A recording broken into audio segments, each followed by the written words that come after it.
There are not many running backs left on the waiver wire to stash on your roster. They're few and far between. We're getting one here and there. We got a Pierre Strong. We got a Tajay Spears. We lost one in week 7. Keaton Mitchell, one of our prime stashes, pulled a hamstring. He's going to be week to week, making it very, very hard to roster him going forward. So we're going to be watching the news on him. So we're going to analyze the analytics, the numbers, the metrics, the news, let you know what we should be doing with Keaton Mitchell going forward. But before we do, you need to click that subscribe button right now. Tap it with the finger on your phone. Click it with your mouse, whatever you need to do to get the job done. We're covering the waiver wire extensively. We're helping you set those lineups. We're looking at the matchups. We're helping you get those trades, build those teams, and everything else. Click that button. Let's get started. All right. So, Keaton Mitchell, one of our favorite stashes this year, the 4.3 speedster, pulled a ham. He has a hamstring injury, making him week to week. He's not practicing. He was held out of practice today. And more than likely, he's not going to be able to suit up against the Cardinals this Sunday. Then after that, we got to pay attention to the news, see what he's doing, see if he's practicing. But he might be out for a bit. It may be a couple weeks. It might be 1 week. We don't know, but he's dealing with a hamstring injury, and this week would have been a good week for him to turn something out, considering everybody runs on the Cardinals. But still, Mitchell had his first glimpse at glory this week when he caught that one ball for 9 yards. And if you saw the play, you saw the speed, you saw the burst. He's considered week to week now because he injured that hamstring. Played on 3% of the snaps. Didn't get much playing time. But still, when we saw him on the field, you saw the electricity in his movement. And that's what we were excited about. Now he's injured again. Now we have to watch the news on him and see what happens. But Keaton Mitchell is going to be a tough guy to roster. He's only rostered in 2% of leagues. It's not like the market's going after him. So if you got to dump and go to the next player, maybe another stash play like a Pierre Strong, kind of perfect in this situation, considering Jerome Ford's going to be out the next couple weeks.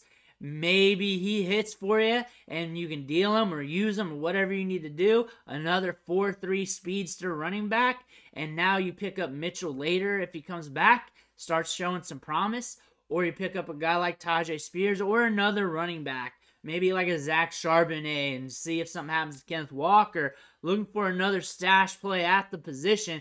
There's plenty of them, but it's starting to get a little bleaker as we get deeper into the season. But Keaton Mitchell, that hamstring injury, with him being rostered in 2% of leagues, makes it hard to hold on to him. But what we were excited about him was that 4.3 speed, the fact that he climbed the depth chart so quickly this offseason after being a UDFA, and the excitement he brought in preseason when he busted out those long gains. You can tell he can be a big change of pace in this offense if he saw daylight. We saw a little bit last week on that 9-yard catch and run, but still, another injury makes it hard to get excited.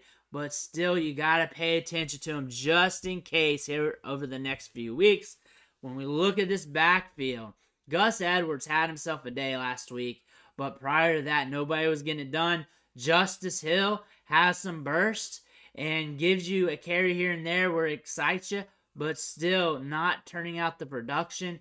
A ho-hum backfield here where a guy like Keaton Mitchell, if he were to strike, could strike big. And that's a player you want to pay attention to. But remember, he's on the mend, and you got to work through that. And hopefully he works through that quick enough where he can help us out. That matchup against the Cardinals would have been huge for him. Especially if he would have saw some carries, caught a couple balls. That could have been the breakout moment. We got Seattle coming up, Cleveland, Cincy, Chargers, bye week, Rams. So it might be a little bit before we see him again. But it looks like it's a week-to-week issue. Could be 2 or 3 weeks or something like that. Maybe next week. Who knows? But pay attention to him if you do release him, because you might be picking him back up. You might be. And I'll probably be doing another video once he's able to suit up and play again, because I got to let you know that Keaton Mitchell's back and he's a stash play. And again, he's a lottery ticket. What are lottery tickets? When you buy a lottery ticket, Are you expecting to win the $1 million every single time? No. Most of the time, all the time, you don't hit. And that's usually what it's like with these lottery ticket players. Most of the time, you're not going to hit. But those times when you do hit, it turns your team around. And if you miss multiple years in a row, but that 4th or 5th year you hit, you're going to be in the money. That's the one thing that's going to help propel your team into the championship. It's going to get you deep into playoffs. And those other years where you missed on that lottery ticket where it doesn't really matter, the worst player on your roster, that roster spot that we kept open for that lottery ticket, it's going to pay for those spots. Think of it that way. A guy like Keaton Mitchell, Devin A-Chain, those speedy running backs, that running back with some juice, that David Johnson back in the day. When they hit big. They allow you to win those championships. Are you going to hold or are you going to dump? I think you need to turn and burn. That's what that spot is here for. You need to flip them lottery tickets around. Keep gambling with the waiver wire. Once your waiver wire processes, see who's that upside back that you can pick up. Right now, it's Pierre Strong. He is the hot name right now with juice. Look at him. Stash him for a bit. That runs bad. Throw him on waivers. Pick up another guy's stash. And you flip it and you flop it until you hit. And it may not be this year. It could be next year. But you always want to keep that spot open. If you hold on it too long, eventually it's going to run dry on you. And you really just held on too long and you didn't turn and burn. I'm going to turn and burn this spot like I always do. That's what you do with your lottery ticket spot. That's what you do. You turn and burn and eventually you hit. Some of us hit. And I've hit on some of those as well. That's just part of the game. You keep working the lottery of the waiver wire. You keep dumping that out, especially if you got a spot on your roster where you can do that. You can make those moves. Again, you need to be active on the waiver wire, seeing who's hot, seeing who's got that upside, seeing who can cash in and get you over the hump. Let me know who you're stashing on your team. Drop in the comments below. Make sure you hit that subscribe button on the way out. Catch you on the next video.